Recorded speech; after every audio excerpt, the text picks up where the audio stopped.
Mgrdich Khrimian was an Armenian apostolic priest, a writer, and a publisher who was born in Van in the Ottoman Empire in 1820. Commonly known or referred to as Hayrig, he occupies an outsized role in Armenian national memory or imagination. During his time, he was seen as a champion of the rights of the disenfranchised provincial Armenians in the Ottoman Empire. But at the same time, he is one of the most misunderstood historical figures whose actions and teachings inspired both social conservatives as well as radical revolutionary movements.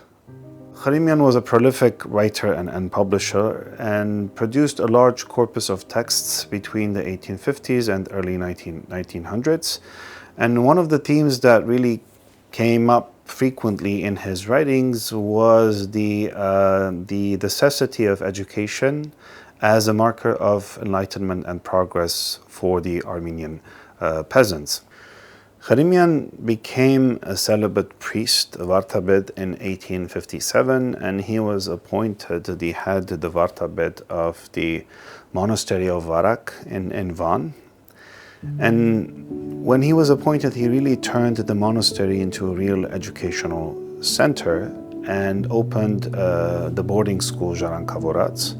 He was the man who stood behind the publication of two very important provincial periodicals, Ardzvi Vasporagan from 1855 until 1864, and Ardzvi Darono from 1862 and until 1864 in Mush. And both of these publications were really one of the earliest examples of provincial journals that gave a voice to the concerns and demands of the local Armenian peasants.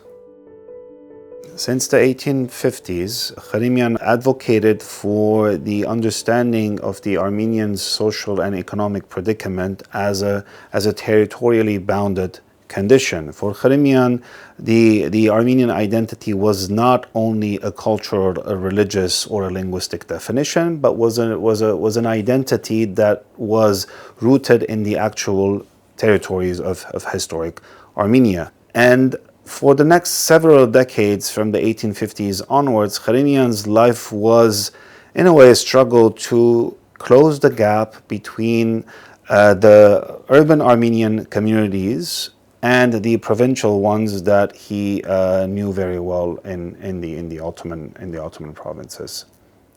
Why when we read his publications, we really see the centrality of education and Khrimian's conception of education as a force that will reform the Armenian community, and change for Khrimian had to be incremental. So enlightenment and education was an evolutionary process for Khrimian that will bring about the individual progress and advancement of the Armenian peasant.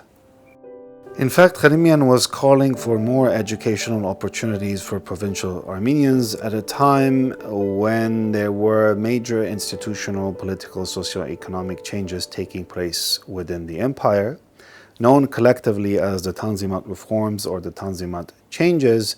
So within this period of major reshuffling of imperial institutions, Khrimian was making the calls for a much more inclusive aspect of Armenian administration.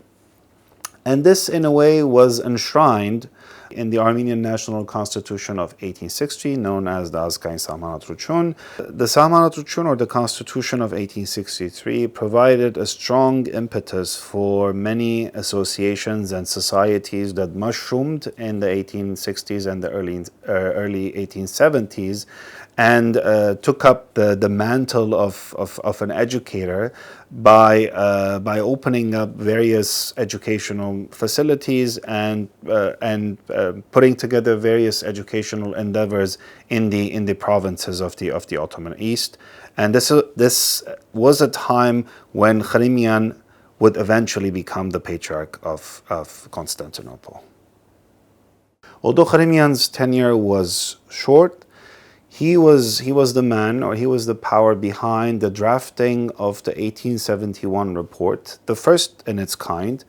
That was a comprehensive compilation of abuses, of corruption, of depredations that the Armenians suffered in the eastern provinces, and this was a report that was submitted to the Ottoman authorities. And Khrimian would resign 2 years after the report, but he set a precedent for the Patriarchate to compile these abuses. After his resignation from the patriarchal position, Khrimian returned to Van and settled in Van. When the Ottoman-Russian War of 1877-78 began, he played a crucial role in heading the relief body that was formed to basically alleviate the pressure on the local population during the 1879 famine of Van, as a result of the war in the eastern provinces. In the aftermath of the war, his successor, Patriarch Nerses Vazhabedian, appointed Khrimian as the head of the Armenian delegation at the Congress of Berlin to present a memorandum to the European powers demanding the implementation of reforms in the Ottoman eastern provinces where Armenians had a significant presence. Khrimian was not even admitted to the Congress of Berlin, and despite his efforts, the Treaty of Berlin did not stipulate any kind of guarantorship of any European power over the Ottoman state for the implementation of reforms in the Armenian provinces. After the Congress of Berlin, Khrimian is known to have made his famous sermon or speech at the Armenian churches, where he used the metaphor of the iron ladle. I approached, presented the plea, handed to me by the National Assembly, and begged for my bowl to be filled with harissa. At that moment, the dignitaries overseeing the pot asked me, "Where is your iron ladle?"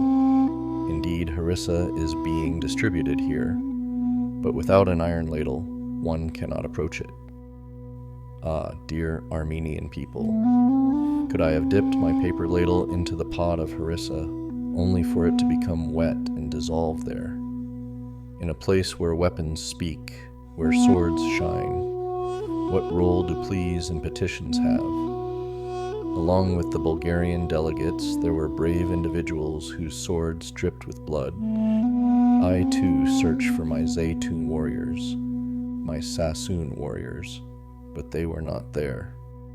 Do you see what weapons can accomplish and are accomplishing? Therefore, dear and blessed Armenians, villagers, when you return to your homeland, take weapons as gifts for your friends and relatives. Take weapons, arm yourselves, and once again, arm others. People, first and foremost, place your hope for freedom upon yourself. Strengthen your mind and your arm. A person must work for their own salvation. Israel, you shall save yourself. Khrimian's last public function on Ottoman territories was in 1879 when he was elected the prelate, the archnort of the Diocese of Van. His tenure as a prelate overlapped with major ideological, political and sociological transformations of the Ottoman state, as well as the local Armenian communities.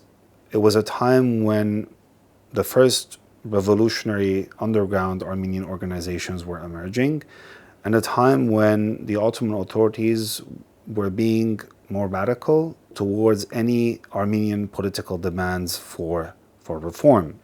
In 1890, when the Hanchakian party organizes the Kumkapu demonstration in the capital, Khrimian is summoned by the Ottoman police and on charges of supporting Armenian armed activities, he is exiled along with other clergymen to Jerusalem. Paradoxically, his exile to Jerusalem increased his popularity, and in 1892, Khrimian was unanimously elected as the Catholicos of All Armenians. Right after the assumption of this new position, Khrimian was heavily involved in the relief efforts and organizations that were helping the surviving Armenians from the Hamidian massacres between 1894 and 1896. Khrimian was really instrumental in providing some kind of relief to those who crossed the border into the Russian Empire and came all the way to Echmiadzin. A turning point in Echmiadzin's relations with the Russian imperial authorities came in June 1903, when the Russian authorities decided to close the Armenian communal schools and confiscate communal ecclesiastical properties.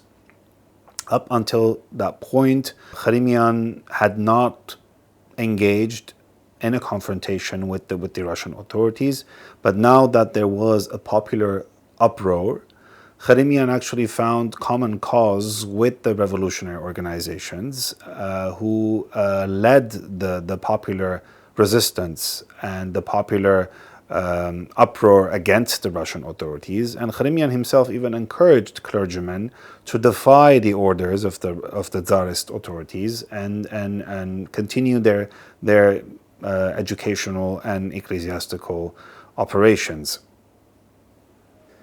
Khrimian has a complex legacy. He's one of the figures in modern Armenian history whose words and actions and teachings may be skewed to fit particular understandings and definitions of patriotism, nationalism, homeland, and revolution. I think Khrimian, as a character, defies the neat categorizations of a conservative, a liberal, a radical, or a revolutionary. I think he was all of the above, which is what makes him a much more interesting figure to study and to learn from.